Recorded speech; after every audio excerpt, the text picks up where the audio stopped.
Utah is recognized. Thank you, Chairman Connolly, for holding this very important hearing today on anti-Semitism. It's unfortunate we've been forced to have go the same inquiry for the last 2 years, which includes private and government sector unions, higher education, teachers, and college accreditation, and now K through 12. And the question we have to ask ourselves, why are we talking about kindergarten in this regard? Well, it's because if the goal of evil is perpetuate and spread hate, there's no better place to start than with our young, our most innocent and most pliable. Anti-Semitism is a terrible cancer that not only threatens the well-being of Jewish students, but also the emotional and spiritual health of every other student affected by it. Children are not born to judge each other based on race, creed, color, or culture. This happens only when hatred is taught to children by angry, hate-filled, godless adults.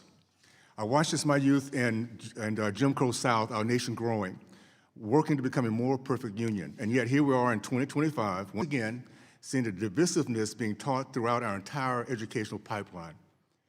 I'm here to report this will end on our watch. This committee has taken a stance against ideologues who work to infect our children with the evil cancer of hate. There's no place in our classrooms, and those who teach it will soon find themselves no longer compensated by our American taxpayer. Ms. Neely, your organization, Defending Education, released a report on teachers' colleges last year that described colleges of education as pipelines of turning teachers into activists. Can you kind of give us a little more examples of what that looks like? Sure. Teachers today in teachers' colleges are not learning how to be better educators, how to teach phonics. Instead, they are learning to view the world through an oppressor-oppressed matrix. So as I said in my opening statement, groups like Jews or Asians or even males are considered oppressors. And so we are put into these big groups. There is no respect for the dignity of an individual, of somebody's circumstances that brought them to where they are.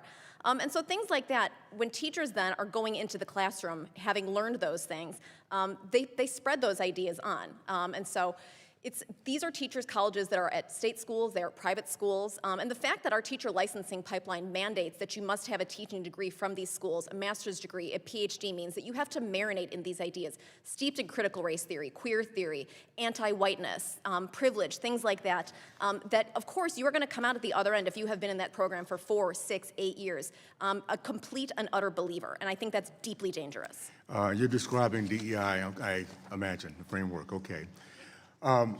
Ms. Learman, you mentioned in your written testimony of Brandeis Center brought a lawsuit against a school district in Santa Ana, California for creating ethnic studies which included anti-Semitic content. Can you share some of the information that was revealed in the course of this lawsuit? Divorce. This was a procedural lawsuit, but in the process of getting discovery, we found members of the committee that approved these curricula saying, well, how do we handle the Jewish problem?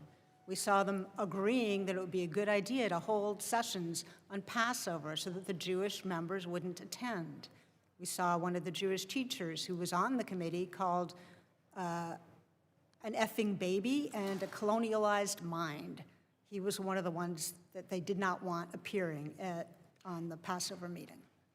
Quick question, was there any reprimand, any consequences to these folks when at the end of the day, anything happened to these people? Yes, we reached a settlement with them that they had to stop teaching these curricula that were full of anti-Israel and anti-Semitic content. They agreed to work with Jewish organizations to create alternative content. They agreed that they would follow what we have in California. It's called controversial issues. They have to teach both sides of something, not just one side of something. Okay. They have to let students disagree. Okay, well, thank you. So on. Real quick, Dr. Stefoskinski, in your opening statement, you discussed foreign funding for K-12 programs. Can you give an example of some foreign funding supporting anti-Semitic course material or teachers? Yes, so part of that is coming from Qatari Foundation International, where they're funding Arabic language and culture classes in multiple school districts in multiple states. Some of that course material then is a complete revision of history, obviously demonizing the state of Israel and also misdefining Jews as an ethno-religious group. Okay, thank you. And I just want to say thank you for for this committee for being so forward-thinking and make sure this ends. We have to make sure that hatred stops from teaching our kids this way. So with that, I yield back. Thank you. Thanks very much.